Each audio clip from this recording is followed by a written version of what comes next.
And welcome back to the channel. Mr. Acolyte here, coming at you with another match review. We are picking up where we left off in the World Tour Finals Top 8. This time we're taking a look at Legendary Muffin versus Namul. Let's go ahead and break this one down.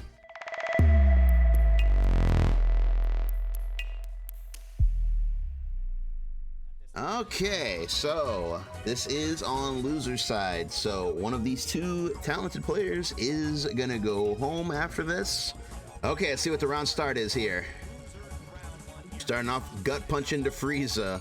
Auto combo cross up. Man, that's a pretty creative way. I haven't seen many people, or really anybody really use this before. Like auto combo, since it knocks you so high in the air, he's using auto combo into the gut punch to create sort of like a cross up scenario here, where you can get like a high-low. It's pretty creative.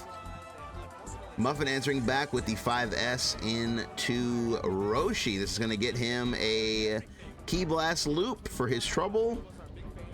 Definitely going to get a level 3 off of this. Throw it straight down. Ooh, the float mix does get blocked and countered. That's really good awareness right there to know that there's actually a gap between 6S and 5H from that distance. He definitely knows the matchup. Monitor 21 coming in here. We're going to get a slide knockdown. Knocking him into Frieza, empty low, and whoa, my goodness, Muffin was ready to challenge right there. Namul did the pressure sequence here, did an IED into the Frieza assist, into an empty low. As soon as it got blocked, Muffin just took his turn right there. He was not at all worried about the stagger pressure. Goes for a mid-screen loop, but as most baby mid-screen loops do, it drops. Oh, what was that? Did he try to 5S, 5H? Let me see. Yeah, he did. 5S, 5H. Yeah, 5S, 5H, it's a good option, but it does lose pretty handily to Super Dash. Tagging in off the knockdown. Super Saiyan 4. Gotta be real careful trying to zone Super Saiyan 4. Nice attempt there. Zanzoken, nice break. Man, okay, Namul's defense is very impressive. C-Assist picks Muffin up. Oh, he was a little too small right there. I wonder if that was a timing thing or just, I think that was a hurt box thing, because it's like the timing seems to be right on, because yeah, that's when you hit the button, but Krillin is just so small that it dropped. I feel like a bigger character would have definitely got picked up here. Zanzoken once again, he challenges. Namul is not afraid of this option. Oh man, oh my goodness, very good reflect, plus frames. Oh, what finally opens him up is like a fake string right here. He does button into taunt, and it's just one of those things where this is 100% unsafe, but it's just that thing of like, by the time you see it and you're like, oh, he's unsafe, I'm gonna swing now, that's when you end up getting hit. But even there, I don't think Muffin swung. I think he just tried to jump because it didn't say counter hit.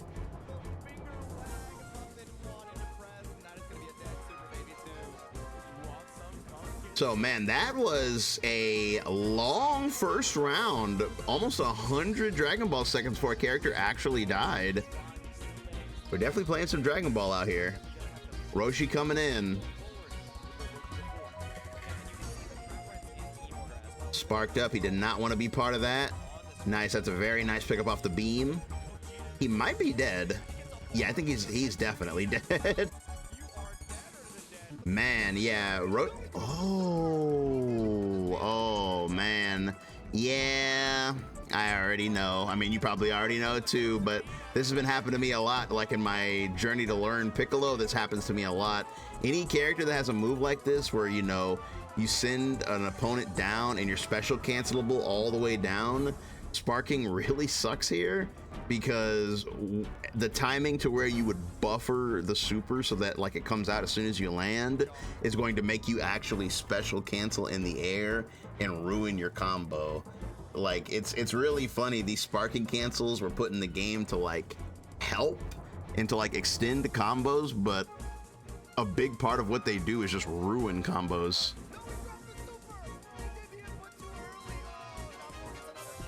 Rocks out, 6S into beam.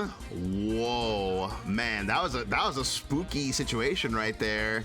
I like the 6S into beam into the leap, but he decides to back off as it's not plus. Namul goes for LLL since he's like in the air coming at him, and in response to this, he does the reverse Kame to finally lock him down and get a turn. He even did a dash block right there just to make sure, because this is a good option here because, well, most times it's a good option to dash block, but this is really good here because Gogeta 4 has a DP, so by doing the dash block first, he protected himself from the DP just in case.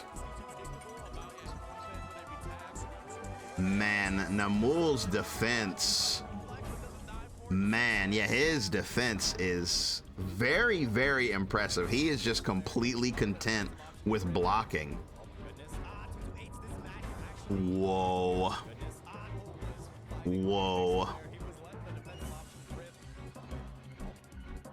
Dang, so he tried to cross up and Muffin answered with the 2-2H. He's dead. He's got an assist up. Yeah, a little bit of a loop here. Yeah, he's dead. What do we do? Level 2 into pizza time? Or just full, oh, just level 1, level 3. Okay, not playing around. Dang. Now here comes Krillin. We're gonna have a zoning battle. Krillin versus Frieza. Zoner versus Zoner. Death wave to keep him out of the air. Burst, get off of me. Whoa, that was nice. Oh my god, that was after a whipped 5L. He ran up 5L, no one was home, and then he reacted immediately with the 2H. Sheesh. And the man down, he's got work to do. Man, Frieza's sparking damage is extremely high. It's crazy what an amazingly good anchor Frieza is. Whether it's base or gold, Frieza is a really, really strong anchor character. That was a great counter vanish confirm right there too. Yeah, I mean, as we all know, you cannot vanish against a sparked up character, even guard cancel vanish, because this is what happens. You get comboed for free. Yeah, and that's what I was talking about before. Frieza's sparking routes are really good, man. He gets to do You Might Die this time into warp smash, which normally a route like this you would need to vanish. So it's like, it is crazy because the new sparking cancels, see, in a situation like this, it's nothing but like a benefit to somebody like Frieza, whose combo routing is a little stiff, but it's funny how other characters like Roshi or Piccolo, it can harm them. Oh man, yeah, that's the biggest mistake Namul's making. He's not playing the Roshi matchup properly. Against Roshi, you have to always go mid. As you can see right here, he actually does go low. You can never attack low against Roshi, because if you do, you know, 2-2H, it is a low crush and a high crush, so you have to go mid. And this is maximum major damage, like insane damage.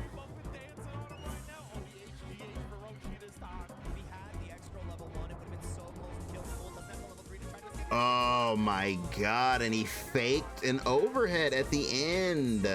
Man, that was really smart on Muffin's part, because Namul has showed over and over how good his reactions are, and a mix-up like this is really only strong on people with good reactions. This is where you basically get betrayed by how good your reactions are, because when somebody with reactions like this sees an air button start up, it makes them stand up and they wait for that interaction, like they're waiting for that block stun to go through.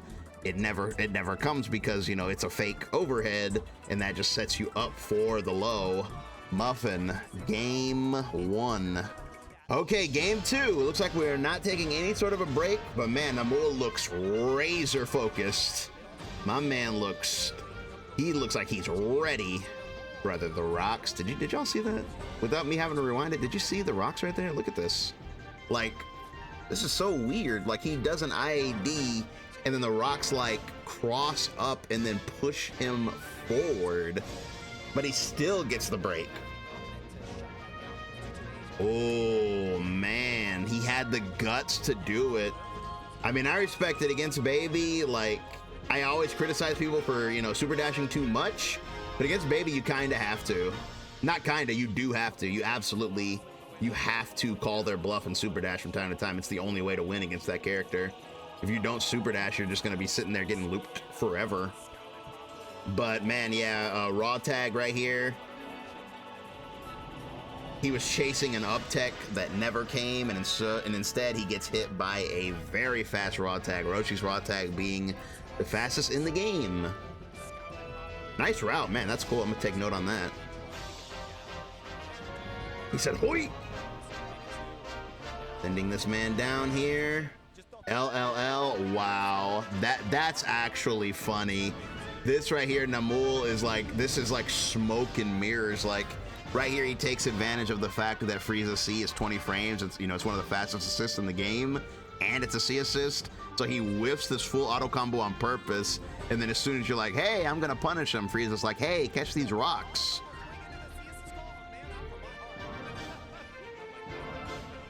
That is a pretty funny mix-up. Level 3, taking a bite out of the Roshi here. Ooh, that was, man, that was an everything bait. That was an everything bait and good pressure, because rapid fire shot, this would have beat just about everything. This would have beat the 22H. This would have beat the buff up. This would have beat sparking. Yeah, this would beat like, just about everything. Good option. Also good on Muffin, though, to spark late. Once again, Namul, man, Namul, his defense, like, you gotta hit him at neutral. That's crazy. That's the Goichi. Whoa, that was multi-layered mix, my brother. First of all, that super dash gets corkscrewed right there, but he does a jump into an assist call. This being one of the best mix-up situations in the game, because you can, you know, you can fall and do empty low, you can delay air dash, you get a lot of options off of jump into assist call. He just does the fall into 2L. He didn't believe, though. He didn't believe it was gonna hit, because he does 2L, 6M, and gets a double mix right there. And due to the sparking, he built a bunch of meter. Roshi is absolutely out of there.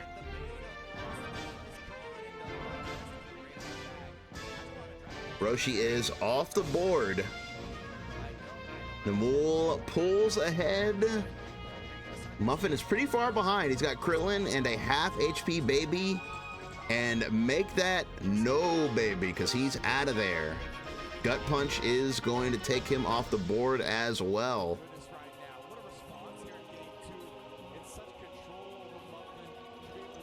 And dead. Now here we go. Just the Krill Man and a dream. Whoa, nice. He just, man, yeah, 21. God, that, I just don't think the developers understood what they did when they gave her this, like a key blast, or should I say a beam at this angle that you can super dash is just, it's just one of, and man, look at how much noise on the screen, but it's just one of the most powerful things in the whole game.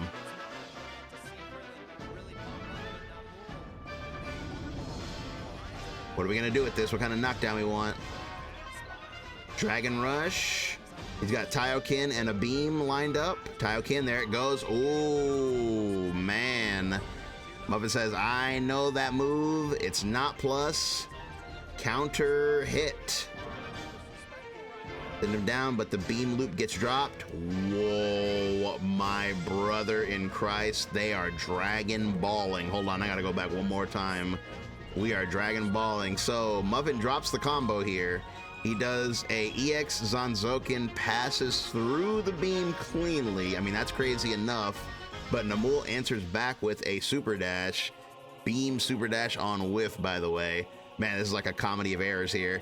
This is just like a Dragon Ball FighterZ modern day comedy, but yeah, he passes through, whiff cancels, gets hit, and then does LLL. Tries to cross him up, but the anti-air property of the LLL knocks him out of the cross-up. Man, this is a video game. And that's not quite enough. It's close. Bop. It's gonna be close. Whoa, sliver. He's got a 1%. Whoa. Oh my goodness. Crazy thing is too, Frieza Super definitely would have killed there. Frieza Super absolutely would have killed. It's stronger than Gogeta 4 Super.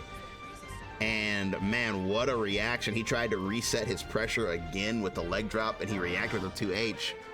1% Krillin. Literally 1%. Level 3.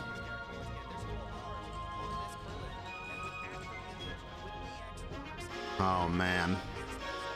Oh man. He goes for the command grab. Command grab again.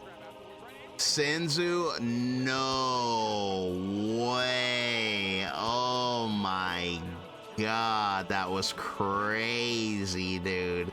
So Muffin throws himself a Senzu and then just waits, and Namul overcommits. He does beam, anti-air beam into super dash, and as you can see, Muffin is just waiting, and boom, 2H, and he's gonna get a loop off of this. Optimization station 21's out of there. She's dead. That's only a level 3 right there. Oh my God, dude.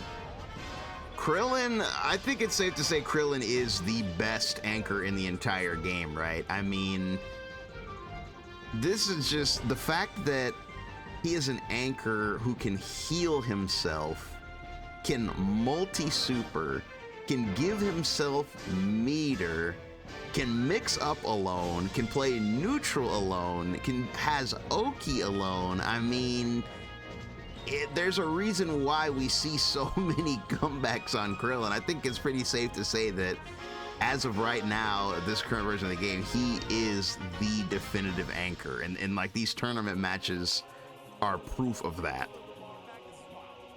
Being able to heal yourself as an anchor, I just think is absolutely absurd. Because right there, he'd have been dead, but he healed. He healed in a fighting game. Elena. Staircase down. 6M. Whoa, rocks. That is a buff that Frieza got recently. He can 5H into rocks, and the rocks do not vanish. Fun fact, my fellow Frieza players might already know this, but this is something that Frieza had all the way back in Season 1. You could do rocks and then vanish. And in Season 2, the season where they decided to nerf Frieza, that was one of the nerfs, is like they took away rocks into vanish. Oh my God, wake up, Ki Blast is going to get him a pickup, level 3. This is guess for game. You can't see anything, but can you guess? You cannot see. Overhead Muffin with one of the craziest comebacks ever. Sheesh, yeah, this one, man. I didn't want to say too much because I actually did remember this from when I watched it live, and yeah, this comeback from Muffin here was nothing short of insane. I mean, 1%.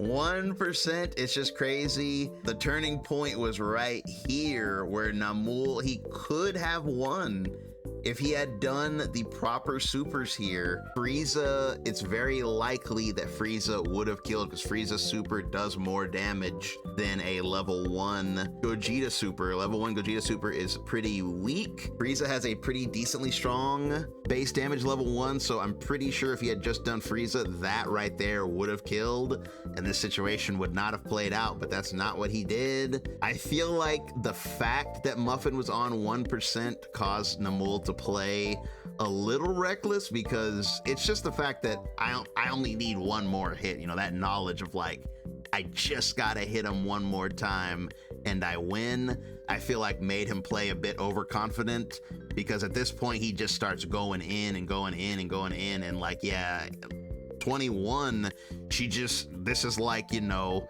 this is like an online moment. She gets deleted off of a full screen super dash.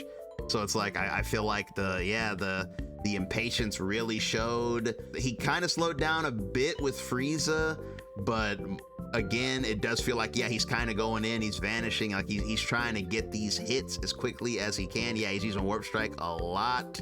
And again, that was unfortunate. That could have ended the match too. I didn't even catch that while I was too busy talking before. But yeah, like if he had converted this better, because historically Death Wave is very, very, very difficult to vanish confirm. That's why you want to do, like, you want to confirm Death Wave with Death Wave. Like when you see it hit, instead of trying to vanish it, you want to do another Death Wave and vanish that one, because you do have a lot of time where they're suspended in the air. So if you do a second one, it's almost guaranteed to hit, and then you can instantly vanish that one. But Death Wave only has a few like active hit stun frames, and after a while it will not give you the vanish bounce. Because again, if he had actually gotten the vanish bounce here, he could have killed off of that. So yeah, definitely a very crazy match. Good stuff to Muffin. I mean, he really held it down at the end. Krillin as an anchor is insane, and yeah, I mean, at this point, he's just a professional comeback machine. And with that, it's going to bring us to the end of the review. Thanks for listening, guys. We are about halfway through with the top 8, so make sure you subscribe so you don't miss any of the upcoming action. Leave a like on this if you enjoyed it, because it does help out the video a lot. If you want to see some more from me, check out the playlist in the description. I've been uploading a lot lately. I've been doing 2 videos a day. Been alternating between Grand Blue, Strive, and City of the Wolves every single day. So if you get a chance, check out some of those videos as well. I'm even going to start doing match reviews of Evo Japan, because man, I don't know if you guys saw it, but those Evo Japan matches were insane, especially for Street Fighter. So I definitely want to cover those in the near future. So yeah, check those out if you get a chance. But as always, you guys have a good one, and I'll catch you in the next one. Peace.